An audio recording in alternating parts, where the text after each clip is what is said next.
জুলাই গণহত্যার অভিযোগে আনুষ্ঠানিক বিচার শুরু হলো শেখ হাসিনার।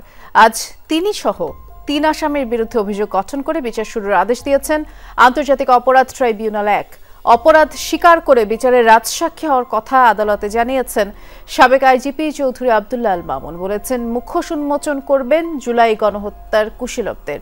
মামলার আরেক আসামি সাবেক স্বরাষ্ট্রমন্ত্রী আসাদুজ্জামান খান কামাল। নতুন ব্লেন্ডে আরো রিচ অ্যারোমায় সেলন ফ্যামিলি ব্লেন্ড টে। আন্তর্জাতিক অপরাধ ট্রাইব্যুনালে এই প্রথম কোনো মামলার বিচার শুরুর আদেশ দেওয়া হলো।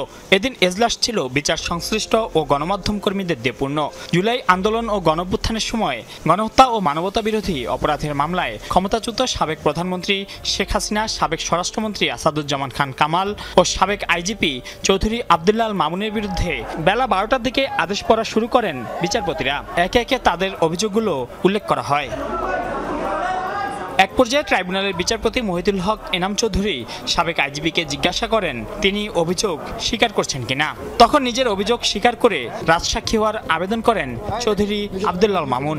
তিনি তার দোষ স্বীকার করেছেন এবং তিনি বলেছেন তিনি একজন সাক্ষী হিসাবে এই যে ঘটনাটি মানবতা বিরোধী অপরাধ ২০২৪-এর জুলাই আগস্টে হয়েছিল, সেই অপরাধের সমস্ত কিছু যেহেতু তার জানবার কথা, তিনি সমস্ত তথ্য আদালতকে উদ্ঘাটনের ব্যাপারে সহায়তার মাধ্যমে তিনি অ্যাপ্রুভার হতে চেয়েছেন এবং সেই প্রার্থনাও আদালত মঞ্জুর করেছেন। আনুষ্ঠানিক রাজসাক্ষী ঘোষণার পর চৌধুরী মামুনের নিরাপত্তা নিশ্চিত করতে আদালতে আবেদন করেন চৌধুরী মামুনের আইনজীবী। প্রশ্ন ছিল, সাক্ষ্য দিলে আসামি হিসেবে সাবেক আইজি কোনো সুবিধা পাবেন কিনা। যেহেতু তিনি অ্যাপ্রুভার হতে চেয়েছেন, সে কারণে তার নিরাপত্তার সংকট হতে পারে এই আশঙ্কায় তার পক্ষ থেকে তার আইনজীবী আবেদন জানিয়েছেন তাকে যাতে যথাযথ নিরাপত্তা দেওয়া হয়, সেই নিরাপত্তার ব্যাপারেও আদালত যথাযথ আদেশ দেবেন বলে জানিয়েছে। তার বক্তব্যের মাধ্যমে যদি ট্রু এবং ফুল ডিসক্লোজার হয়, তখন এটা আদালতের ডিসক্রিপশন অনুযায়ী আদালত তাকে ক্ষমা করতে পারেন বা অন্য কোনো আদেশ দিতে পারেন। এটা কমপ্লিটলি আদালতের এখতিয়ার। পরে ট্রাইব্যুনাল নিযুক্ত শেখ হাসিনার আইনজীবী আমির হোসেন বলেন, আইনি লড়াই চালিয়ে যাবেন তিনি। আমি ডিসচার্জের প্রেয়ারে যে সমস্ত বক্তব্য দিয়েছি সেগুলি পরবর্তীতে বিচারের ক্ষেত্রে সাক্ষী প্রমাণ শেষে যদি এটাকে গ্রহণযোগ্য মনে হয় তখন সেটা কোনো বিবেচনা করবে।